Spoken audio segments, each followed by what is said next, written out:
When I was younger, I considered myself a libertarian. I don't anymore, and I'd like to take a moment to talk about why and give credit where credit's due because the political philosopher Michael J. Sandel played a pivotal role in causing this change in my thinking. So he wrote a book called Justice. And it's a great book, which I recommend to you all. No matter what your moral framework is, he's going to sort of point out the shortcomings of it and make you question it and rethink it. And one thing that he made me question was what makes a society civilized?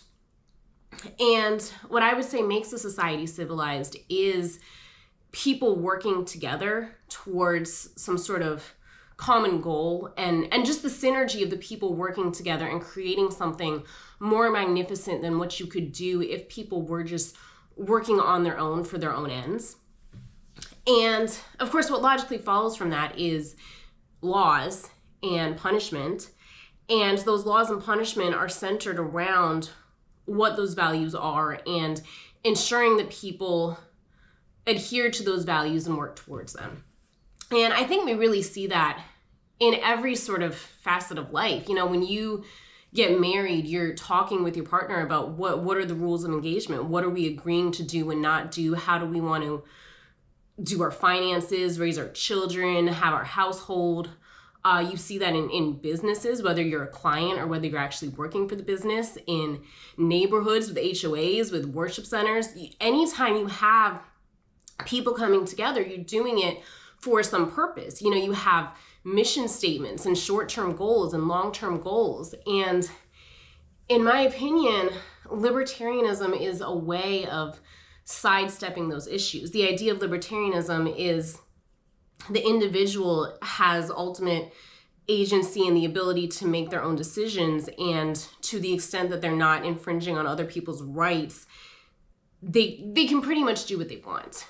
And I think what that's going to lead to is just a fractious society where people aren't feeling a sense of unification, aren't feeling a sense of working towards anything, and are ultimately not going to be as happy or productive or willing to work together and help one another. You know, I'm not sure how good of an analogy this is, but I imagine, like, if you were to tell an 8-year-old kid, like, you know, you can eat whatever you want, you don't have to do your homework, you don't have to brush your hair or brush your teeth, like, in the moment it feels good. It feels like you're giving everybody what they want. But eventually, if you haven't taken the time to recognize this is what I need to take care of, this is what I need to put effort into and stock into and work towards, you pretty much end up with nothing.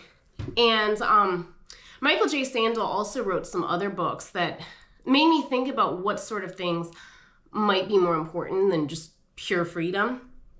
He wrote a book on the moral limits of markets and the idea that consumerism and just relentless advertising and manipulation of people's psyches to try to get them to buy stuff and put money into stuff can really infringe upon a good, wholesome life.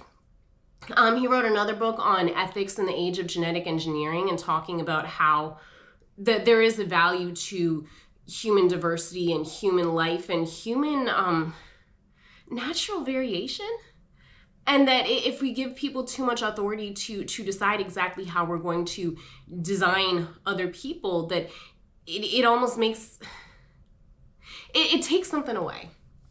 Johann Hari, he wrote a book, Stolen Focus, and it's on the increase in ADHD and how people can't pay attention. And he looks at all the ways that society is structured to divert our attention. You know, there's certain things in society that encourage addiction, you know, fast food, social media, commercials, advertising. And sometimes to really keep our peace of mind, we do need restrictions in place.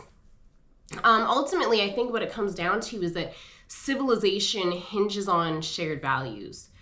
And public discourse right now is starved of this discussion of what these values are.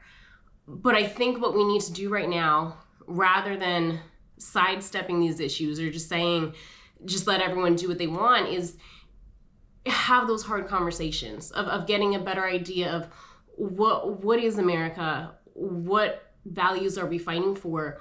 What makes this a country worth preserving and working together for?